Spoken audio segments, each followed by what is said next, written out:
There is no debate. I will continue to say what I said a year ago, especially because a lot of you weren't here. This is what actually works creatively on the internet, and the internet really matters.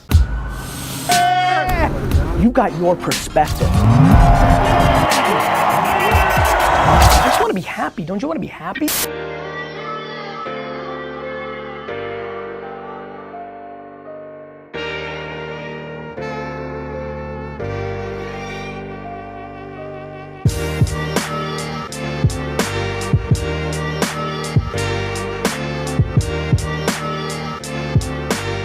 One of the best parts of being CEO of this company in the last 4 months is way more one-on-one meetings have happened, and I can't tell you how much, as a macro, that makes me feel better, because it's not only the 100 people I've seen in the last 120 days, it's also the 2 to 3 that they've affected by the meetings I've had internally, and I think it's been collectively good, and I'd like to triple down on more of that.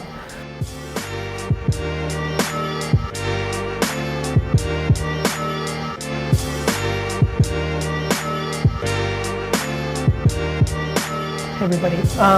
Was really looking forward to this, so I'm excited to be here. I just couldn't encourage a more collaborative culture of asking questions. I'm trying to create the permission for somebody who's on their first week to reach out to the most senior creative and ask her or him, you know, hey, what was this about, or how did you get there? So I think that's how we take this meeting and take it from a moment in time and make it actually living and breathing, which is disproportionately the most important thing that we can accomplish as a company. So please heed that.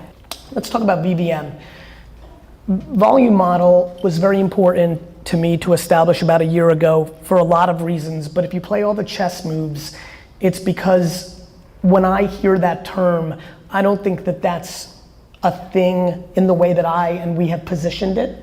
I think it really means best in class digital creative work, which, unless you're not living in the world, I'm sure you realize the internet is real, and the dynamics on that platform continue to inform us in our thinking and our behavior, and we continue need to be the best in the world as communicators on that platform. From the horse's mouth, with no hyperbole or in my normal disproportionately optimistic kind of DNA, we are wildly ahead of pace with volume model interjected in this company. For us to be going from a place of, 11 months ago standing in front of the company and saying, here's this thing, and let there be no confusion for the ones in here that don't know me as well, it was not well received, meaning mentally.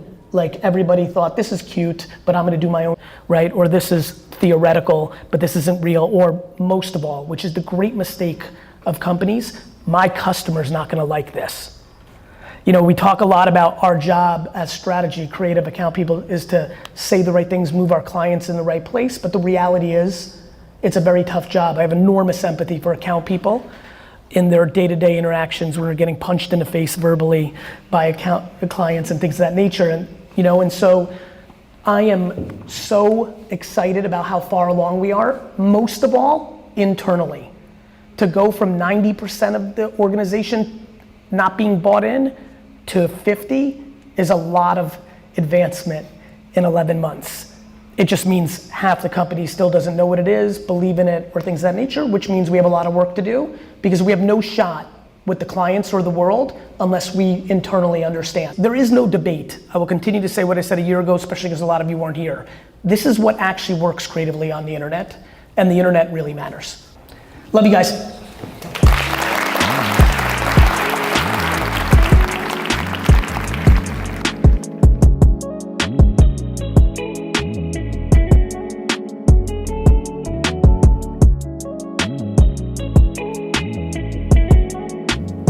That's the brilliance of a volume creative model.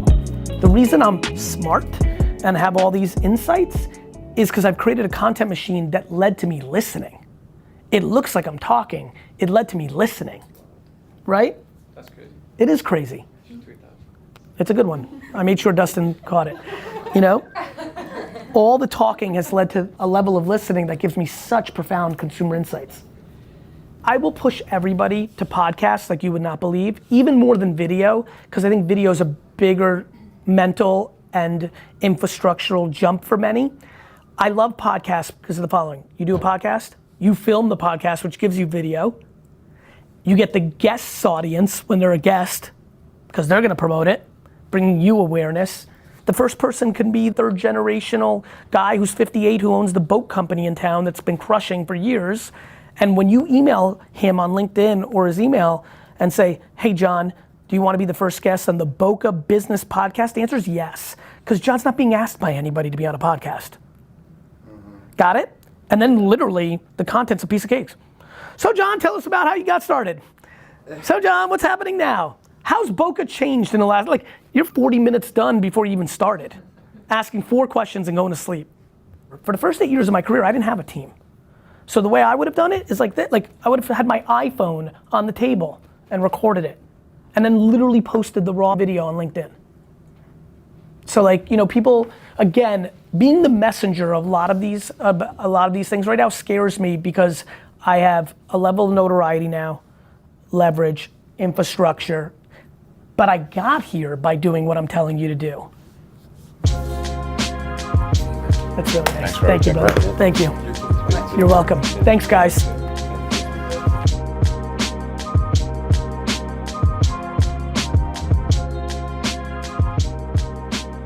All right, folks, welcome to the Grit Leadership Podcast, where we try and build better leaders and teammates through gratitude, relationships, innovation, and teamwork.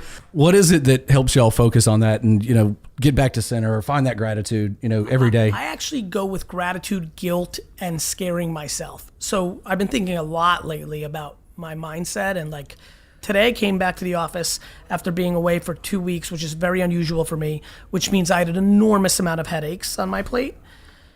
And no matter how bad anything is, I always go to a place of, well, what if my mom got killed?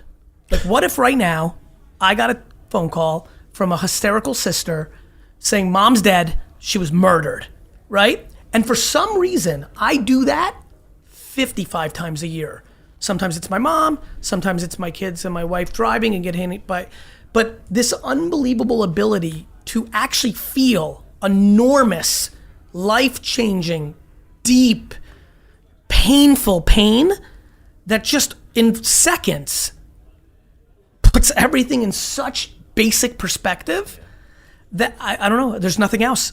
You know what I love, by the way? I'm just bouncing. You know what's awesome about New York City? Hold on a second. When I walk in New York City, this always runs through my mind. It's a grid. And I have 800,000, like I always feel like I'm funny. Like I don't walk the same way ever. Like if I have to go somewhere, I'm always doing different, like going 3 avenues, then 2 streets. That like I don't know why. It's probably my entrepreneurial, chaotic way. Whereas like my dad walks the same exact way every time. And every time I do it, if I run into a stranger, a friend or something, I'm always like, that's so cool that I could have went 1 more avenue and then took it. And like, basically I think we're completely not in control of anything, which kind of weirdly makes me feel in control of everything. That's right on.